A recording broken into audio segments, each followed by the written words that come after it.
தாவேக பார்வையிலிருந்து இதன் மூலம் அவர்கள் அடைந்தது என்ன என்று பார்த்தால் 2-3 விஷயங்களை சொல்லலாம். முதல் விஷயம், உதயநிதியோட இந்த ஆர்ப்பாட்ட ஸ்பீச்சை பலர் சரியாக கவனிக்கவில்லை. உதயநிதியார் அந்த கட்சி எப்படிப்பட்ட கட்சி, ஆபாசம் என்பதை தனது டிஎன்ஏவிலேயே கொண்டிருக்கக்கூடிய கட்சி தான் திராவிட முன்னேற்ற கழகம் என்பதை இந்த கைது சம்பவத்தின் மூலமாக வலுவாக தாவேக என்ற கட்சி அம்பலப்படுத்தியிருக்கிறது. ஃபர்ஸ்ட் அந்த ஸ்பீச் உதயநிதி கைதுன்னு சொன்னோன்னே எந்த ஸ்பீச்சுன்னு சொல்லிட்டு எல்லாரும் போய் தேடி பார்த்தாங்க. தேடி பார்த்துட்டு அவங்கவுங்க ஆளுகள் 4 துப்புனாங்க.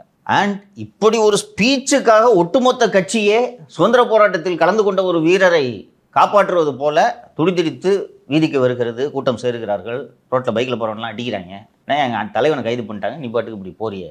அரசியல் ரீதியாக இவர்கள் திமுகவை மக்களிடையே மேலும் அம்பலப்படுத்தி இருக்கிறார்கள் என்று தான் நான் பார்க்கிறேன். சரி, அந்த கைதுக்கு பிறகாவது உதயநிதி நாங்கள் அப்படிப்பட்டவர்கள் இல்லை என்று ஏதாவது பேசுவார் என்று நான் எதிர்பார்த்தேன். இதில் பேசும்போது முதல்வரை ஓடுகாலி முதல்வர் என்று விமர்சித்தார். கவனிச்சிருப்பீங்க நீங்கள் 2 பேருமே கிராமப்புறத்தை சேர்ந்தவர்கள் தான். ஓடுகாலின்றது யாரப்போ சொல்லுவாங்க இல்லையா? அது ஒரு பெண்கள் குறித்த வசை சொல், அதுவும் ஒழுக்கக்கேடான பெண்களை குறித்து பயன்படுத்தக்கூடிய ஒரு சொல்.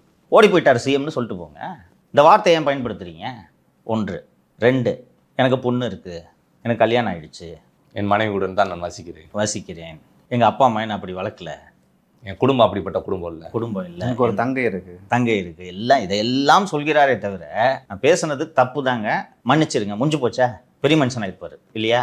அது வரல. நான் பேசுனதை கட் காப்பி பேஸ்ட் பண்ணிட்டாங்கன்னு சொன்னீங்க இல்லையா? தடயவியல் பரிசோதனைக்கு இதை அனுப்ப வேண்டியது தானே? நீங்களே எடுத்து அதை போடுங்க, உங்கள் ட்விட்டர் ஹேண்டில் போடுங்க, இதாங்க நான் பேசுனதுன்னு போடுங்க. அப்போது உதயநிதிக்கு தமிழகத்தில் இருக்கக்கூடிய 8 கோடி மக்களும் முட்டாள்னு ஒரு எண்ணம் இன்னும் இருக்கிறது இல்லையா? ஸோ இவர்கள் இப்படிப்பட்டவர்கள் தான் என்பதை இந்த சம்பவம் அம்பலப்படுத்தி இருக்கிறது. இப்படி பேசினார், அப்புறம் வார்த்தை பயன்படுத்தினாரா, அதுக்கு பிறகு எந்த இடத்துலையும் ஆமாங்க தப்பாக பேசிட்டேங்க, ஸ்லிப் ஆகிடுச்சுங்க, முடிஞ்சு போச்சு, வரல, எங்கள் அப்பா அம்மா என்னை அப்படி வளர்க்கல அப்படின்னா உங்கள் அப்பா அம்மா அப்படி தான் உன்னை வளர்த்துருக்காங்க சொல்லக்கூடாதான்னு பார்க்குறேன். இல்லைப்பா, வேற என்னப்பா சொல்லுப்பா நீ.